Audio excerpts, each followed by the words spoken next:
Hey everybody, this is Patrick from DoggieDashboard. Today I'm going to show you how to use the new duplicate owner and duplicate pet lookup feature.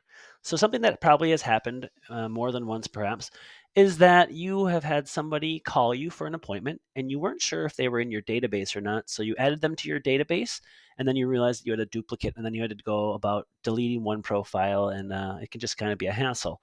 This new feature lets you look up people in your database while you're making an appointment or saving a new record, and it'll save you some time.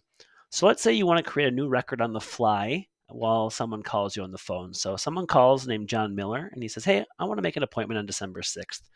You click on December 6th and you type in the create here to create a new client and pet. And so you say, "Your name is what?" And he goes, "John and Miller." And you go, "Okay, let me just take 1 second here." You're going to click this check for duplicate pet owner button.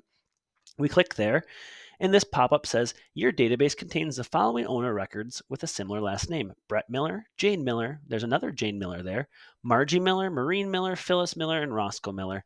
So it looks like John Miller is not in your database. So you can just go ahead, fill out the rest of this form right here, create an appointment for him, and that will save him in your database and you're good to go. Now you could also say, let's say their last name is Miller Smith, and you check for duplicate there, and it says there are no owners in your database with the last name Miller Smith. So there you know that you have no one in your database, so you can be certain that when you add him to your database, it's not going to be a duplicate. You can also use this feature up here in the new client record.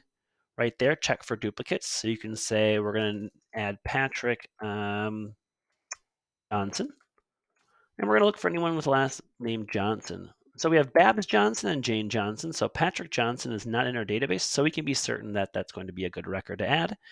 You can do the same thing here for pets as well.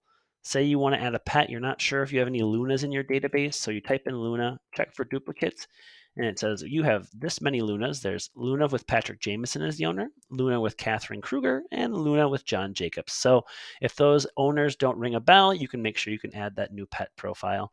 And the last thing you can do is on your notifications, if someone submits your new client form. So we'll go here to take action. We already submitted this one, so let's just pretend we didn't. So someone named Moose Salem submitted your new client registration form. And we just want to make sure that we don't have them in the database. So we're going to check for duplicates. And it looks like actually there is somebody in the database with that name. So we know that we've already actually added their record. And so that'll save us from adding a duplicate record. And then we're going to have two versions of the same pet known in our profile. And it's kind of a hassle. But let's say his name is Salemston, and we check for duplicates, and it says there are no owners in your database with the last name Salemston. So that is how you use the new duplicate feature. It's available here in the client and pet records, client records. It's available here when you type in create new client and pet right there. And it's also available in your notification settings when you have a notification for someone that submitted your form. Right there, the check for duplicates. So let's see if Tristan Kennedy has been added. It looks like we're getting warned here that we already have someone in our database. And if we check for duplicates, sure enough, Tristan Kennedy is already in the database. And so that's how you use the new feature. Thanks for using Doggy Dashboard. If you have any questions, email info@doggiedashboard.com and have a great day.